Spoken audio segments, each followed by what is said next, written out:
बच्चों, आज अपन पढ़ेंगे कुल उपयोगिता और सीमांत उपयोगिता क्या है और इनकी टेबल, इनके डायग्राम्स और कुल उपयोगिता और सीमांत उपयोगिता में संबंध।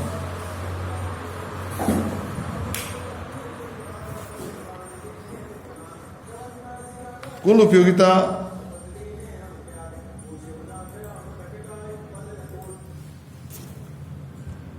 किसी वस्तु की विभिन्न मात्राओं के उपभोग करने से जो उपयोगिता हमें प्राप्त होती है उन सब का योग कुल उपयोगिता कहलाती है। दूसरे शब्दों में अगर मैं कहूं तो किसी वस्तु की एक निश्चित मात्रा में से प्रत्येक इकाई से जो उपयोगिता मिलती है उन सब को हम जोड़ देंगे तो वो योग जो है वो कुल उपयोगिता होगी। इसको हम उदाहरण के रूप में ऐसे समझ सकते हैं कि मान लीजिए मैं 5 सेव का उपभोग कर रहा हूं, तो पहले सेव से मान लीजिए मुझे 10 उपयोगिता मिलती है, दूसरे से 5 मिलती है, तीसरे से 4 मिलती है, चौथे से 2 मिलती है और 5वें से 1 मिलती है। तो इन सब का योग हम जब करेंगे तो उसे हम कहेंगे कुल उपयोगिता, यानी उस सेव से मिलने वाली कुल उपयोगिता इन सब का योग के बराबर होगी। इस हिसाब से हम ये कह सकते हैं कि एक समय में उपभोग की जाने वाली किसी वस्तु की सभी इकाइयों से प्राप्त उपयोगिता को योग को कुल उपयोगिता कहेंगे। उपयोगिता का योग वस्तुओं की इकाइयों में वृद्धि होने पर बढ़ता ही जाता है, परंतु इसके बढ़ने की गति इकाइयों की मात्रा वृद्धि के साथ एक समान नहीं होगी, बल्कि घटती हुई दर से होगी। इसका कारण यह है कि वस्तु के उपभोग की क्रिया में जैसे जैसे हम उसकी अतिरिक्त इकाई का उपभोग करते हैं वैसे वैसे प्रत्येक अतिरिक्त इकाई से प्राप्त होने वाली उपयोगिता सने सने घटती जाती है और यह सीमा एक बिंदु पर अधिकतम होती है और उसके बाद भी यदि हम वस्तु का उपभोग जारी रखेंगे तो मिलने वाली उपयोगिता कम होने लग जाएगी। यानी उपभोग यदि हम अधिकतम बिंदु के बाद भी जारी रखेंगे तो हमें मिलने वाली उपयोगिता ऋणात्मक होगी। इसको ये आपके सामने टेबल रखी है, इससे अपन समझ सकते हैं। वस्तु की इकाइयां दे रखी हैं 1, 2, 3, 4, 5, 6, 7, 8। ये हर वस्तु से प्राप्त होने वाली उपयोगिता है। प्राप्त उपयोगिता पहली इकाई से 5, दूसरी से 9, तीसरी से 14, चौथी से 9, पांचवी से 7, छठी से 5, सातवीं से 0 और इसके बाद भी यदि वस्तु का उपभोग कर रहे हैं तो 8वीं इकाई से -9। ये इंडिविजुअल इकाई से मिलने वाली उपयोगिता है। अब कुल उपयोगिता इसका हम योग कर देंगे। पहली इकाई से 5, दूसरी इकाई से 5 और 9 14 हो गई, तीसरी इकाई से 14 और 14 28 हो गई, फिर चौथी के बाद में चौथी इकाई से 9 मिल रही है तो 28 और 9 37, फिर 44, फिर 49 और फिर -9 है 8वीं इकाई से। इसका मतलब ये घट करके फिर 49 से 40 हो गई।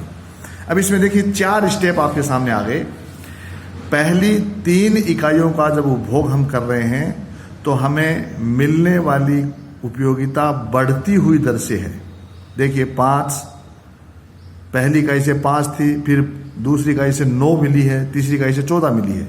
यानी बढ़ते हुए क्रम में हमें उपयोगिता मिल रही है।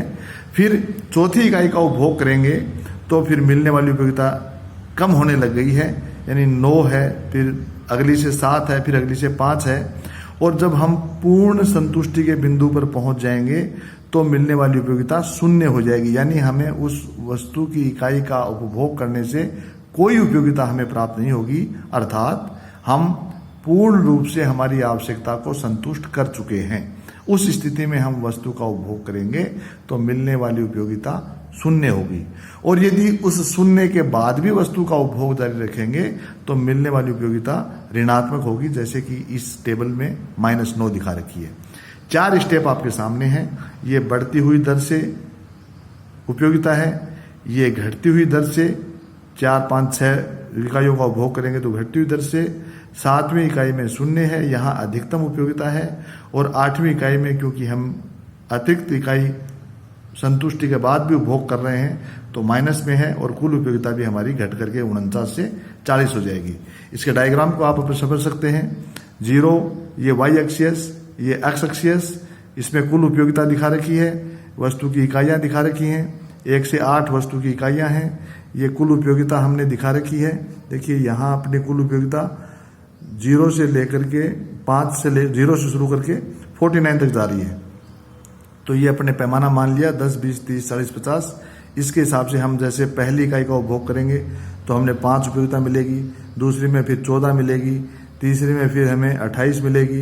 ये यहाँ ए बिंदु आया है, ए बिंदु तक बढ़ती हुई दर से हमें उपयोगिता मिल रही है। फिर ए बिंदु के आगे चौथी इकाई से हमें उपभोग करेंगे तो कुल उपयोगिता 37 हो जाएगी, फिर 44 हो जाएगी, फिर 49 हो जाएगी, फिर 49 रहेगी।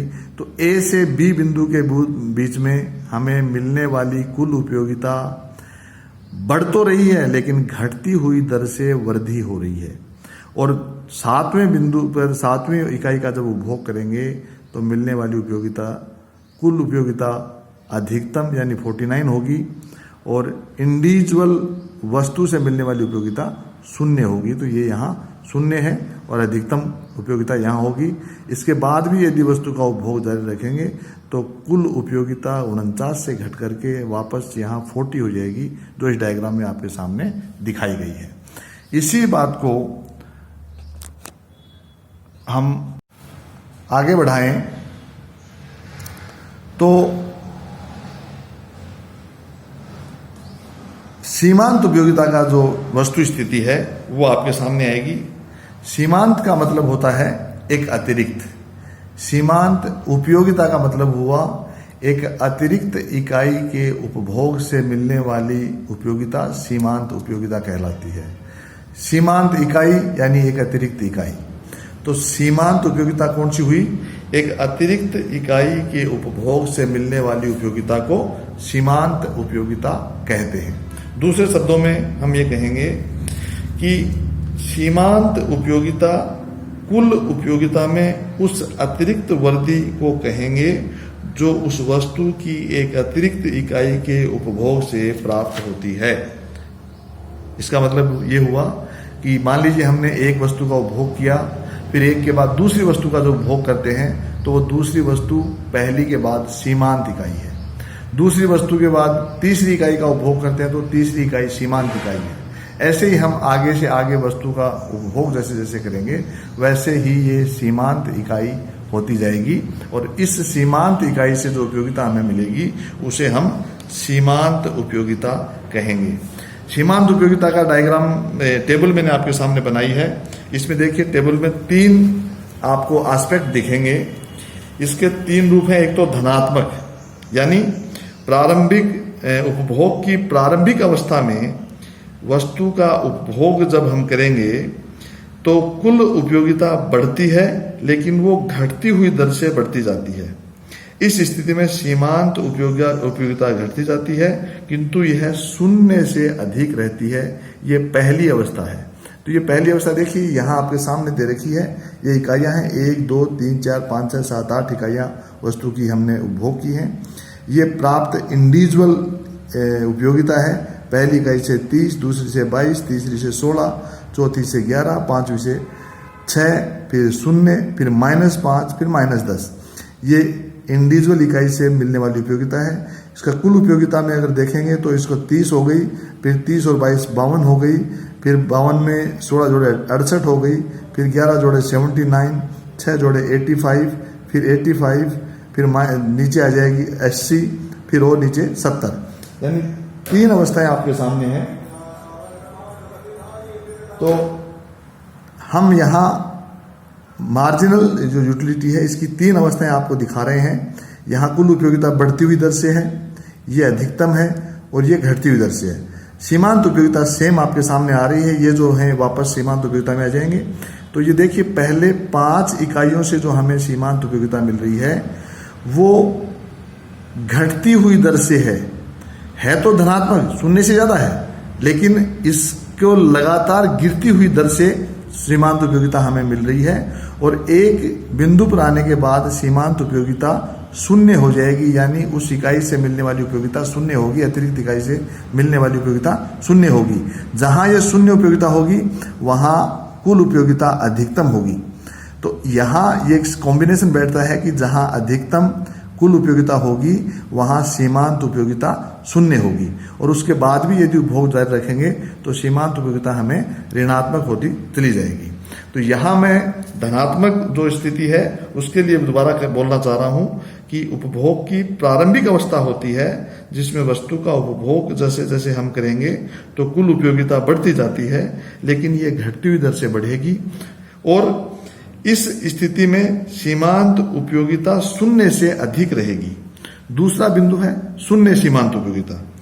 जब वस्तु की एक अतिरिक्त इकाई का उपभोग करने पर भी कुल उपयोगिता यथावत रहती है, अर्थात इसमें कोई वृद्धि नहीं होती, तो सीमांत उपयोगिता शून्य होती है। यह उपभोक्ता के लिए पूर्ण संतुष्टि का बिंदु होता है, पूर्ण तृप्ति का बिंदु होता है। इस पर उपभोक्ता को अधिकतम संतुष्टि प्राप्त होती है। सीमांत उपयोगिता शून्य होने पर कुल उपयोगिता अधिकतम होती है, जो कि मैंने अभी आपके सामने रखा है। तीसरा आता है ऋणात्मक। ये ऋणात्मक है।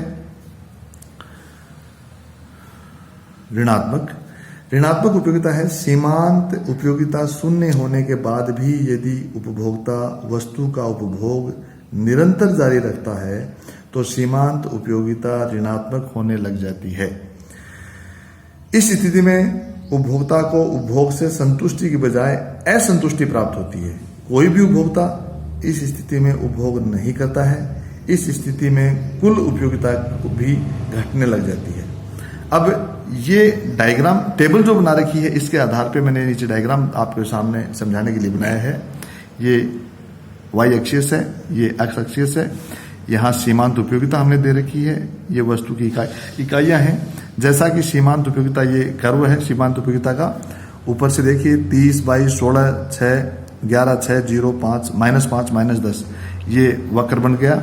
छठे इकाई का उपभोग जब करेंगे तो हमें मिलने वाली उपयोगिता शून्य होगी, सीमांत उपयोगिता। तो ये शून्य सीमांत उपयोगिता है, यानी ये पूर्ण संतुष्टि का बिंदु कहा जाएगा। अब छठी इकाई के आगे भी यदि हम उपभोग जारी रखेंगे तो 7वीं और 8वीं इकाई से मिलने वाली उपयोगिता हमारी ऋणात्मक होगी, जो आपको इस बिंदु के माध्यम से ये दिखाई जा रही है।